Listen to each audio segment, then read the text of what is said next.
You know, I mean, सबको आती है English या नहीं आता meaning of confidence. Okay, so if you Google the meaning of confidence, you'll find that it comes from a Latin word called confidere, which means to trust. So when you talk about self-confidence, you're talking about trusting yourself. But what happens when you don't have self-confidence or when you can't trust yourself? Doesn't the latter sound much worse than just saying, oh, I don't have confidence? Unfortunately, that is the reality for a lot of people, including me. I'm Shivani Patil, and I've always been that kind of a person who doesn't talk much, who's very shy, who's always self doubted, and the introvert of the group. And I've always known the importance of confidence because, well, I've never really had it, and I know that its presence can do wonders. When my parents look back at my childhood, they always describe my sister as the mischievous one or the troublemaker of the family, and they always describe me as the shant child of the family. But I don't know when this shant, shy girl turned into a scared and anxious girl. I am one of those many people who get scared to do basic, normal, everyday things. Like, if I'm at a restaurant, I used to get scared to order for a glass of water, and let alone food. Ordering food was like something out of a nightmare for me. So I would always ask my friends to do it.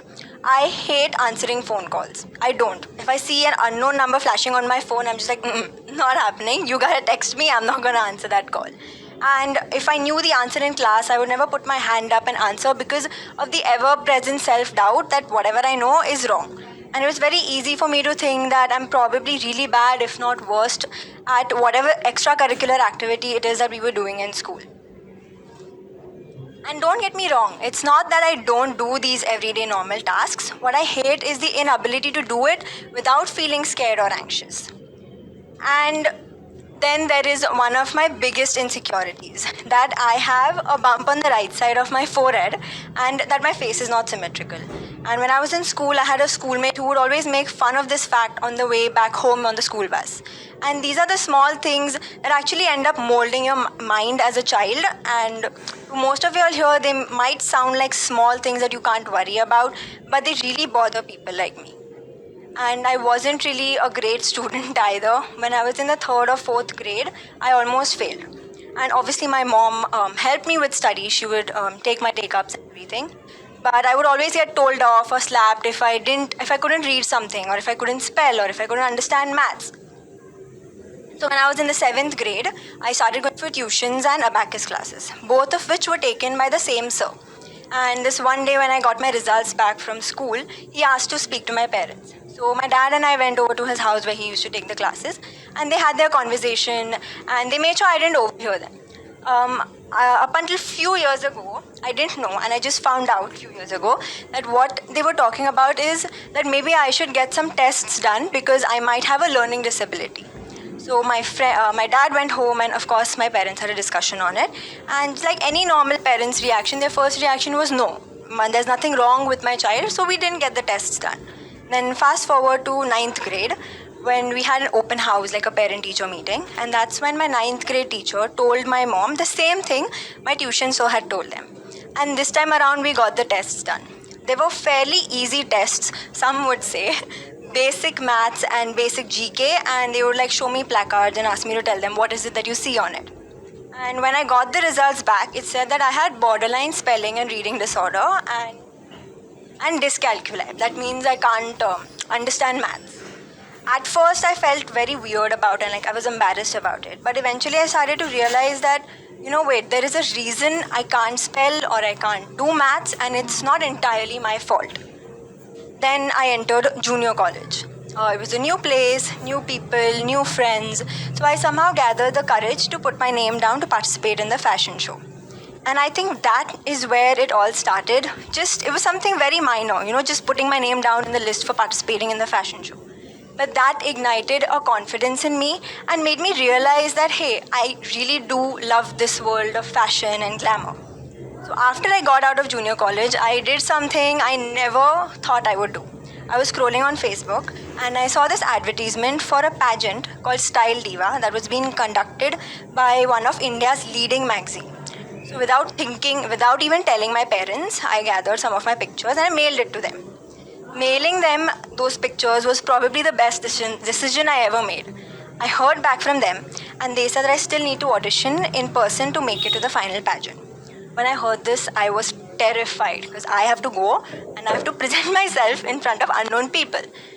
But I knew if I didn't do it, I would regret it for the rest of my life. So I did. I went and I made it. I made it into the pageant. And I was so proud of myself because for the first time, my desire for something had overtaken my lack of confidence. And then they told us that we will be taken for 7 days to Pune for training. That's when I started shitting bricks.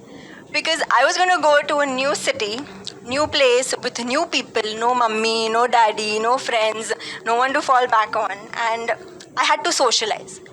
But those 7 days turned out to be probably one of the best 7 days of my life. Because when I got out of that pageant, I was a completely new person. They groomed us there. They taught us how to walk, how to talk, how to start conversations, how to hold conversations, and these were some of the things that I never did before. Holding a conversation was something I could never do. I didn't win that pageant, but I came out of it feeling a lot more confident and I felt like I'd achieved something.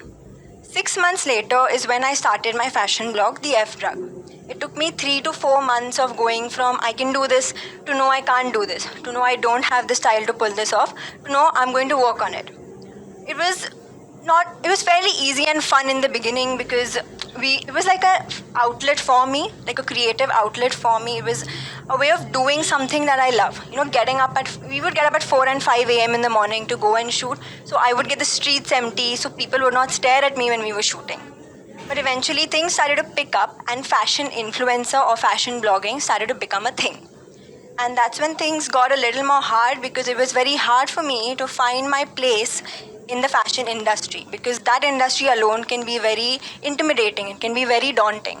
So it was hard for me to feel like I belonged and to find my space in an event or at a show.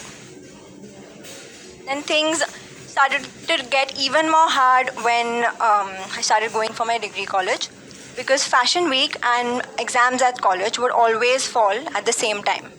So I would go to college, give my exams, dressed up, all glamorous as if I'm going for fashion show. Or I would carry clothes in my bag, this huge bag for a 2-hour exam. I'd give my exam, run to the fashion week location, finish whatever commitments I had with whatever brands over there, go back home really late at night, past 12, only to get up the next morning and go give a paper that I didn't study for at all. So there was this one point where everything got too much for me and I was so pressurized that I went to my mom and I started crying. I was like, no, I can't do this, and I wanted to drop out of college because I didn't want to give up my work because I loved it so much and I'd actually worked really hard on it.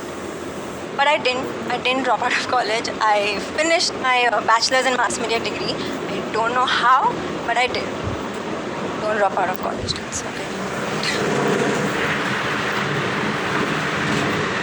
In the past 4.5 years, I have grown so much as a person. I have traveled the world with brands. I have worked with some of the top brands in the industry. I've been in magazines, I've been in newspapers, I've done thousands of photo shoots that would be mortifying to me, and I've been to events alone. I've started conversations, I've held conversations. But what I've also done is sat behind my phone screen and compared myself to something I see online. I have felt like I'm not pretty enough, or I'm not thin enough, or my work is not good enough, or she's working with better brands, maybe my work is not good enough. And it's nothing new to feel like this because I'm sure everyone sitting over here has felt like that at some point. It's very common in our generation to feel like that. But let me remind you, just like I remind myself, that nothing you see online is real. It's never as perfect as it appears to be because nobody is going to post their failures and nobody is going to post their problems and struggles in life. And you owe it to yourself to not compare yourself to something you see online and something that seems to be real, because trust me, it's not as perfect as it seems. I still get scared and I still get anxious to do everyday small things.